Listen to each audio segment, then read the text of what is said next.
이마 거상의 종류별 부작용과 원인을 한번 알아볼게요. 우리가 재수술하러 오잖아요.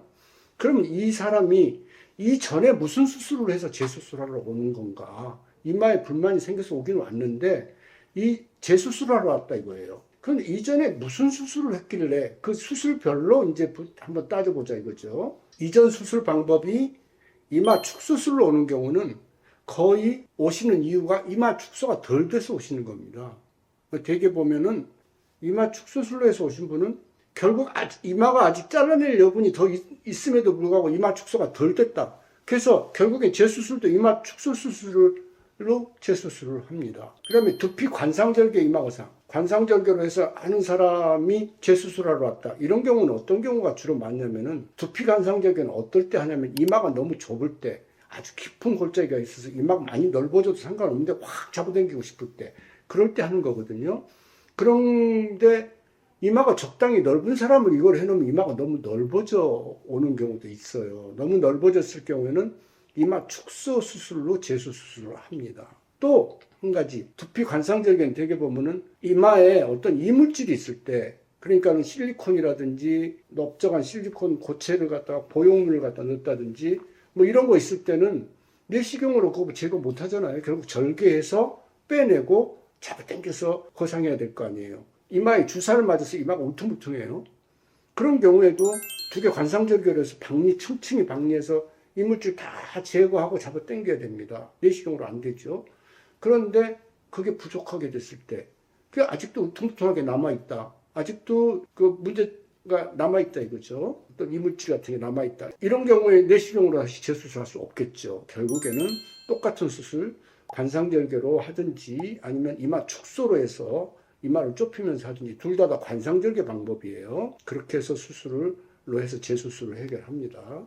그 다음에 이제 내시경 이마거상. 내시경 이마거상을 하고 재수술하러 오는 경우에 어떤 문제점은 아주 다양합니다. 내시경 이마거상이라는 것 자체가 피부를 잘라내는 게 아니잖아요. 그냥 적당히 박리하고 근육들 다 잘라주고 그리고 지가 알아서 피부가 수축하면서 나오면서 잔주름도 없어지고 눈썹도 좀 올라가 보이고 그래서 옛날보다 자연스럽게 부종도 빨리 소멸되면서 여러 가지 장점이 있지만 그렇게 여러 가지 장점이 있는 만큼 수술 결과가 아주 확실하게 철저하지는 않아요. 그래서 눈썹 처짐 교정이 부족하다든지 또 뇌천자 주름이 아직도 남아있다든지 눈꼬리 주름이 아직도 해결이 안 됐다든지 이마의 주름 제거도 완전히 다 안 됐다든지 그런 경우 많습니다. 내시경으로 했을 때 절개선 근처에 탈모도 많이 일어나요. 그러니까는 내시경으로 한다고 해서 절개를 안 하는 게 아니고 절개를 사이사이 하잖아요.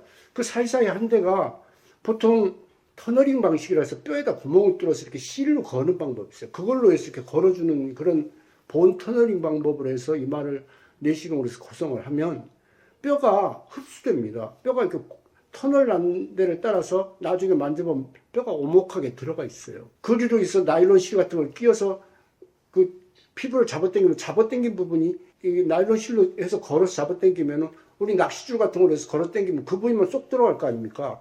일자 모양으로 흉처럼 보여요. 그거가 불만이 돼서 오는 경우가 많습니다. 그래서 내시경으로 많이 할 경우 저희 병원에서 내시경으로 가끔 하는데요. 할 때는 절대로 이 본 터널링 방식은 저는 하지 않습니다. 저는 엔도타인이라는 물질로 해서 골고루 잡아당겨지는 그런 물질을 써서 거상을 하게 됩니다. 이 부분에 대한 건 조금 이따 다시 말씀드릴게요.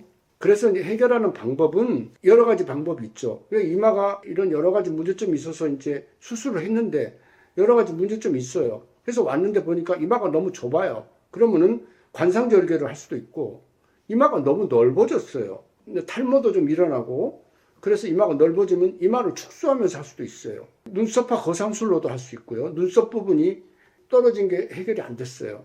그래서 눈꼬리 처진 것도 그대로고 그러면은 눈썹화 거상수술을 권하고요. 또 내시경 이마거상으로도 할 수도 있어요. 내시경 이마거상 같은 수술로 하는 건데도 이때는 엔도타인이라는 걸 이용해서 저는 고정을 하고 있습니다. 이런 식으로 여러 가지 방법을 통해서 재수술을 할 수가 있죠. 눈썹화 거상을 해가지고 오셔서 재수술하는 경우 이 경우도 얘기를 해야 되는데요. 어떤 부분이냐면 눈썹화 거상도 일종의 이마 거상 수술이라고 그랬죠. 눈썹화 거상 수술을 했는데 왔어요. 그 재수술을 하러 왔는데 어떤 경우에 재수를 하냐면은 눈썹 거상을 했는데 좋아진 게 별로 효과를 못 봤어요. 하는데 보면 대개 보면은 눈썹 거상은 두 가지 방법이 있습니다. 눈썹 밑으로 절개해서 피부를 잘라내는 방법이 있고요. 그 다음에 저처럼 눈썹을 조금 절개해서 근육을 위로 끌어당겨주는 방법이 있어요. 근육을 거상해주는 방법이 있는데 피부만 잘라내고 그걸 눈썹 거상을 했다고 하는 의사들이 많은데요.